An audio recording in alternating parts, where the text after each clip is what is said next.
Yung pong LTO at saka LTFRB, gumagawa ng mga MCs, mga memorandum circulars, pero sila mismo hindi nila ma-interpret ng tama.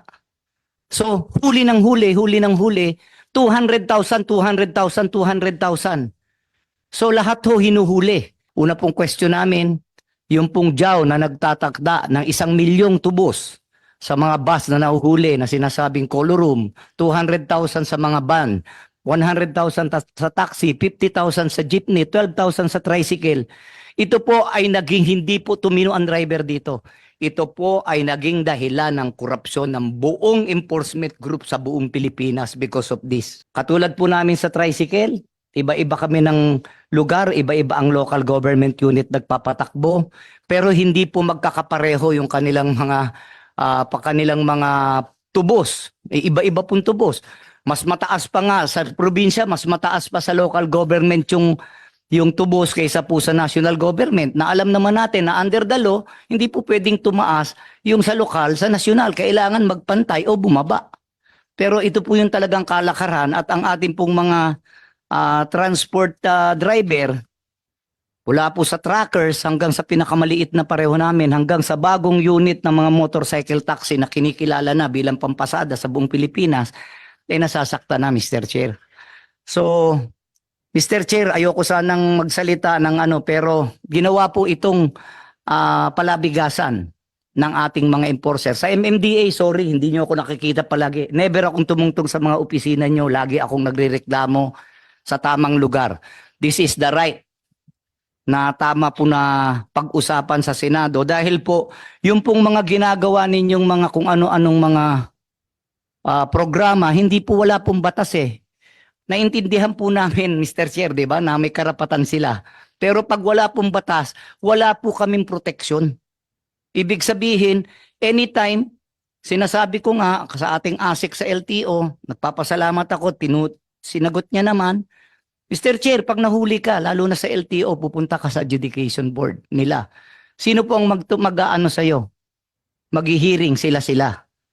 Lagi po kayong talo. Umakyat ka naman, ang policy, umakyat ka na naman po para sa appeal, sa direktor. Ganun pa rin ang mangyayari. Ang huling appeal mo sa ASEC ng LTO. Pag wala pa rin doon, korte na ang punta ninyo. So, Mr. Chair, mahirap pong magdemanda sa korte sa dami kong pinapile na case. Dahil hindi po biro ang magbayad. Wala po kaming kakayahan. Kaya nga nandito tayo ngayon, Mr. Lim. Thank you Maraming for bringing salamat, that up. Mr. Chair. Opo. Para Pamplona Uno, wala kami masyadong problema kasi I must see to it na sumusunod po kami sa tamang Pantoda, we have Mr. Rondel Dizon. okay. So, Yes. umpisa natin, tricycle. Sino yan ulit? Si Ariel Lim. Yes, Mr. Ito. Yes, Mr. Chair. Mr. Ariel, magandang hapon po sa inyo, sir. Magandang hapon po.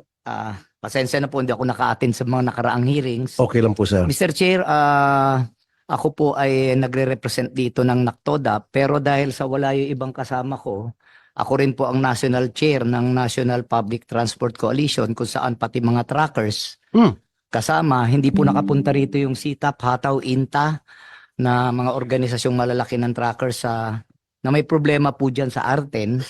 At Mr. Chair, magtatanong lang po ako sa inyo dahil kailangan po idaan po sa inyo.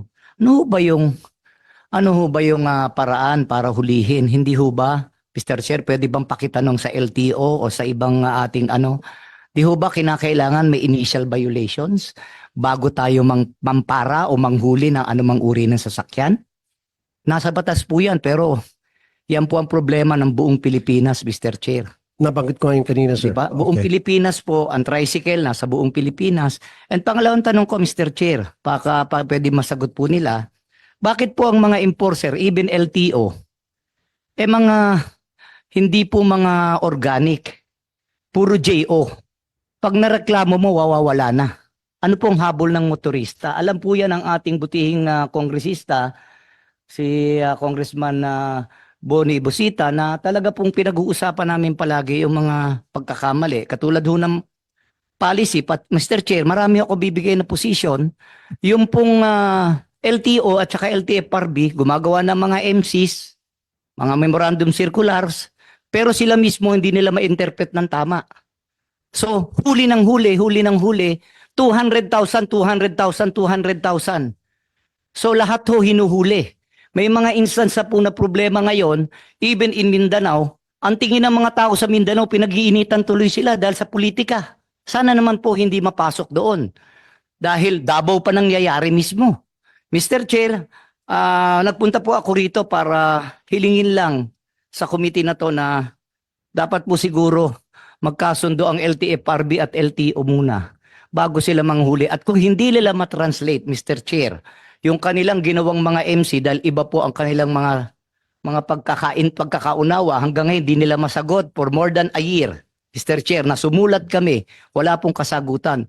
Kaya nga sabi ko, mga kaibigan ko po silang lahat, ang request ko lang sana po Mr. Chair na sa pamamagitan ninyo at ng Committee ng Transportation sa Kongreso, matapos na ito kasi po hindi po biro.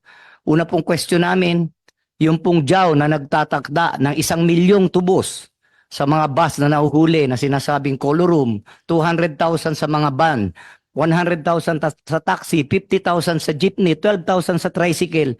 Ito po ay naging hindi po tumino ang driver dito. Ito po ay naging dahilan ng korupsyon ng buong enforcement group sa buong Pilipinas because of this.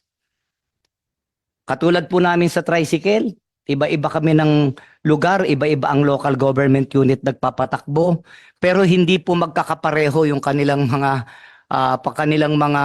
tubos. Iba-iba pong tubos. Mas mataas pa nga sa probinsya, mas mataas pa sa local government yung tubos kaysa po sa national government. Na alam naman natin na under the law, hindi po pwedeng tumaas yung sa lokal, sa national. Kailangan magpantay o bumaba.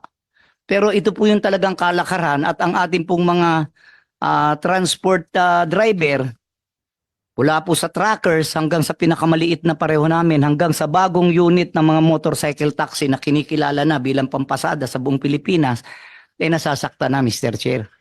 So, Mr. Chair, ayoko sanang magsalita ng pero ginawa po itong palabigasan ng ating mga enforcer. Sa MMDA, sorry, hindi nyo ako nakikita palagi. Never akong tumungtong sa mga opisina nyo. Lagi akong nagrereklamo sa tamang lugar. This is the right na tama po na pag-usapan sa Senado dahil po yung pong mga ginagawa ninyong mga kung ano-anong mga programa, hindi po wala pong batas eh. Naintindihan po namin, Mr. Chair, di ba, na may karapatan sila. Pero pag wala pong batas, wala po kaming proteksyon. Ibig sabihin, anytime, sinasabi ko nga sa ating ASIC sa LTO, nagpapasalamat ako, sinagot niya naman, Mr. Chair, pag nahuli ka, lalo na sa LTO, pupunta ka sa adjudication board nila. Sino po ang mag-aano sa'yo? Mag-hearing sila. Lagi po kayong talo. Umakyat ka naman, ang policy, umakyat ka na naman po para sa appeal, sa director. Ganun pa rin ang mangyayari. Ang huling appeal mo sa ASIC ng LTO. Pag wala pa rin doon, korte na ang punta ninyo. So, Mr. Chair, mahirap pong magdemanda sa korte sa dami kong pinapile na case. Dahil hindi po biro ang magbayad. Wala po kaming kakayahan. Kaya Mr. nga nandito tayo ngayon, Mr. Lim. Thank you Maraming for bringing salamat, that up. Mr. Chair. Opo.